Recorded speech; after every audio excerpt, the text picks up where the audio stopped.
జనరల్గా ఆర్థరైటిస్కి మెడిసిన్ ఎలా ఉంటుంది సార్? ఆర్థరైటిస్కి రకరకాల మందులు ఉన్నాయండి.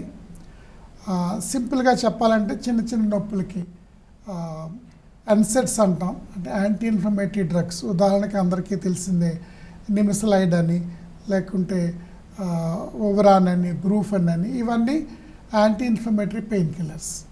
అది ఒక కోవకు చెందింది. రెండోది అందరికీ తెలిసిందే కార్టికోస్టెరాయిడ్స్ అని వాడతారు. అది ఈ మధ్య ఎక్కువ రోజులు వాడటల్లా, ఎందుకంటే కార్టికోస్టెరాయిడ్స్ వల్ల ఎక్కువ సైడ్ ఎఫెక్ట్స్ వస్తాయని అందరికీ నమ్మకం. దానివల్ల ఏంటంటే ఈ సైడ్ ఎఫెక్ట్స్ని మనం తగ్గించుకోవడానికి కార్టికోస్టెరాయిడ్స్ ఇస్తే ఇనీషియల్గా తక్కువ మోతాదులో కొన్ని నెలలు ఇచ్చి మానేస్తాం అనమాట. సో రెండో కోవకు చెందింది స్టెరాయిడ్స్, కార్టికోస్టెరాయిడ్స్. మూడో కోవకు చెందింది disease modifying drugs, oral disease modifying drugs అంటారు.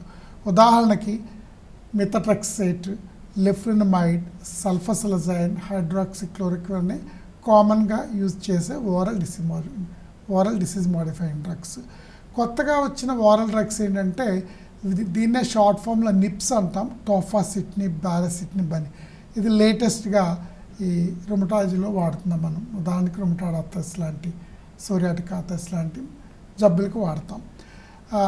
ఇంకా ఎక్కువగా అంటే బాగా లేటెస్ట్ టెక్నాలజీతో వచ్చిన ఇంజెక్షన్స్, వీటినే బయోలాజిక్ ఇంజెక్షన్స్ అంటాం. They're fantastic drugs, but only problem అంటే బిట్ ఎక్స్పెన్సివ్ అనమాట. They are like missile drugs. అంటే అవి ఎలా పనిచేస్తాయంటే exactly like a missile.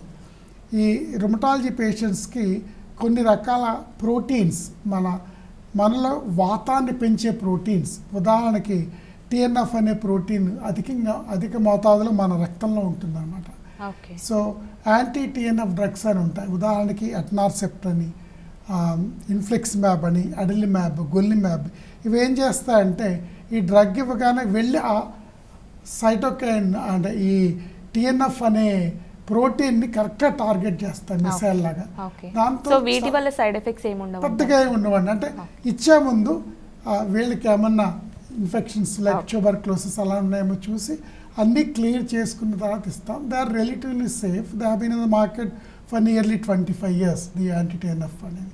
So ఈ బయాలజికల్ డ్రగ్స్ అనేవి ఈ ఓరల్ డ్రగ్స్కి తగ్గకపోతే, వ్యాధి లక్షణాలు తగ్గకపోతే అంటే ఈ డ్రగ్స్, ఓరల్ డ్రగ్స్ వాడుతూ, ఉదాహరణకి మిథోట్రెక్సేట్ మీద ఉన్నారు, తగ్గకపోతే ఈ బయాలజిక్ డ్రగ్స్ అనేవి యాడ్ చేసి వాడితే చాలా త్వరగా కోలుకునే అవకాశం ఉంది. దీంట్లో రకరకాల డ్రగ్స్ ఇండియాలో అవైలబుల్ ఉన్నాయి, ఆల్మోస్ట్ ఆల్ డ్రగ్స్.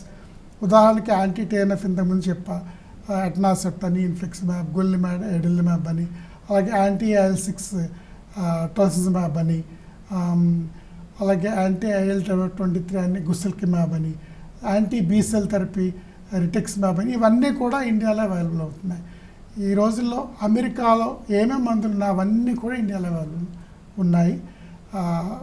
వీళ్ళు సరైన అవగాహన తెచ్చుకుని కరెక్ట్గా రుమటాలజిస్ట్ చెప్పినట్టు వింటే కనుక మందులతో పూర్తిగా కోలుకునే అవకాశం ఉంది.